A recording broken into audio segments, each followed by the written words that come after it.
Finalmente voltou o Frieren, que é uma obra que eu sou apaixonado desde quando eu vi o anime. Não conhecia Frieren e depois de ver o anime eu fiquei, apaixonado. Se você não viu, veja, é uma obra-prima. Não é à toa que está em primeiro, acho que até hoje, no My Anime List. Então veja, e voltou com o capítulo 131 de Frieren, então vamos a ele. Lembrando que aqui eu não vou mostrar tantas imagens quanto eu mostro no outro canal de Jujutsu Kaisen, porque esse canal aqui é pequeno e eu posso levar strike, beleza? Dito isso, só recapitulando, em Frieren, Ubel, eu acho que se pronuncia assim, eu não sei direito, mas ela acabou lutando e perdendo. Só que nessa luta ela acabou sofrendo também um golpe que ela não conseguiu identificar e esse golpe deixa ela cega. Então ela tá até agora cega, que é decorrente da sua última luta. E bom, aqui os dois estão sendo levados presos e estão amarrados por uma corda diferenciada. Dá pra ver aqui que essa corda é uma corda especial. E nesse momento em que os dois estão presos, reclusos lá, eles começam a pensar um pouquinho, tanto na situação quanto o que aconteceu na luta que eles tiveram.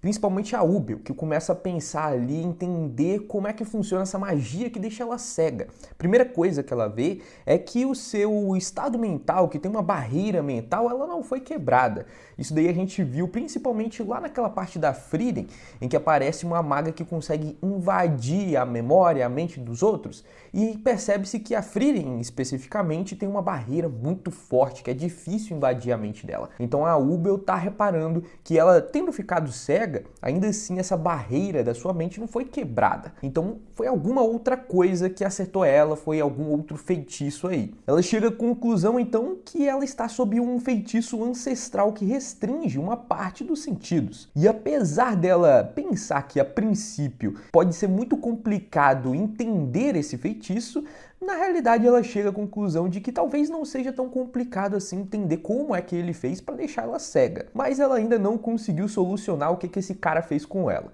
Enquanto isso, o Land está pensando em como sair de lá especificamente. Primeiro que ele não está conseguindo utilizar magia, isso porque tem uma magia aplicada à corda que está amarrando eles. Essa corda impede com que eles utilizem magia. Só que aqui a gente volta para o exame lá de admissão entre os magos, onde a Ubel conseguiu cortar o cabelo da Sense, que não é um cabelo assim tão simples de ser cortado, é um cabelo ali com muita proteção, muito forte, e a Ubel conseguiu cortar muito facilmente. Isso porque a Ubel é uma maga muito diferente do resto, ela é muito intuitiva e geralmente a magia em Frieren, ela funciona de um jeito diferente do normal, que a gente está acostumada. Geralmente a capacidade de pensar e imaginar é o que determina o poder da magia em si. E como a magia da Ubel é mais ou menos um corte, uma tesoura, ela meio que imaginou cortando o cabelo normal, e isso foi o suficiente para ela conseguir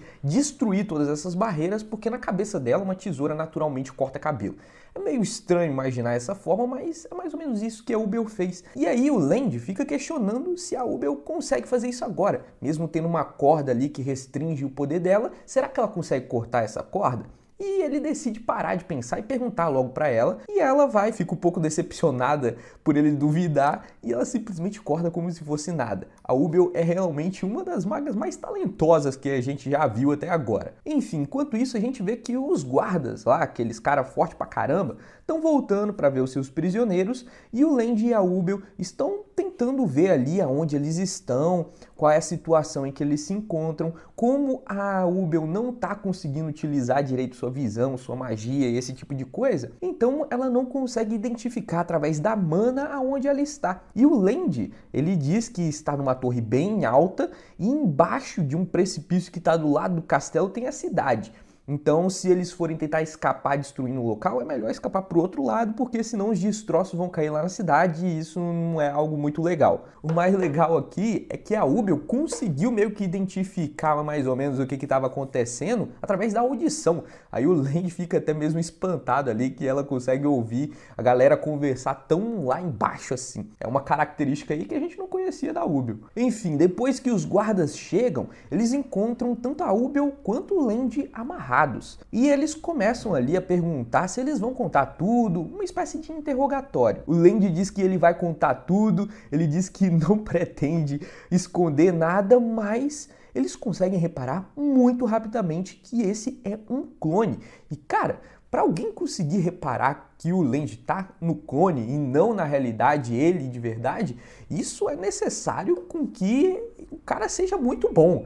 Porque são poucos que conseguem fazer esse tipo de coisa, hein? E eles conseguiram reparar muito rapidamente. Foi algo realmente muito impressionante. Esses dois aqui, esses dois soldados, são muito bons. Enquanto um deles acaba ficando ali para tomar conta dos presos, do Land e da Ubel, o outro vai procurar onde está o verdadeiro. E aqui é onde o Land mostra que também não é pouca coisa não. Isso porque ele esperou um dos guardas ficar sozinho ali naquele momento para se revelar. Ele tinha ocultado sua mana e conseguiu enganar os dois. Fazer isso é algo realmente muito impressionante. Porém, ela que estava vigiando os dois diz que está numa situação muito difícil porque ela não tem condições de recuar ou deixar os dois fugirem, porque caso contrário ela vai ser deposta, vai ser mandada embora do país, vai ter uma consequência muito grave, então de qualquer forma ela vai ter que lutar e por isso ela sugere que os dois se rendam naquele momento. Mas é aí que mostra de novo como a Ubel é diferenciada.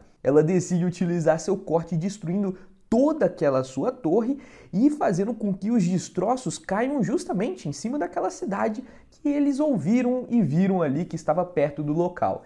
E agora a Ubel acaba sugerindo: bom, ou você deixa a gente escapar e acaba falando aí para o seu superior que preferiu conter os destroços caindo em cima do multidão, ou você vai ter que lutar contra a gente e deixar muita gente morrer. Então decida aí o que você vai fazer. Cara, isso daqui foi muito legal, a estratégia deles foi muito boa, porque esses soldados aí são realmente muito poderosos e eles utilizaram o que tinham a favor dele, né? Eles deixaram todos esses destroços lá caindo em cima da multidão e enquanto ela detinha isso tudo caindo lá, eles conseguiram fugir. Então foi a forma que eles conseguiram achar para fugir e Land e Ubel conseguem fugir dessa forma. Meio que acaba assim o capítulo de hoje, com os dois fugindo, mas antes de acabar de comentar aqui, eu esqueci de comentar uma coisa, que eles comentam sobre a habilidade da Ubel. Em um certo momento, o Neo, acho que se pronuncia assim o nome desse guarda, ele está dizendo que teve que entrar em ação e destruir todo aquele local que ele teve a batalha contra a Ubel,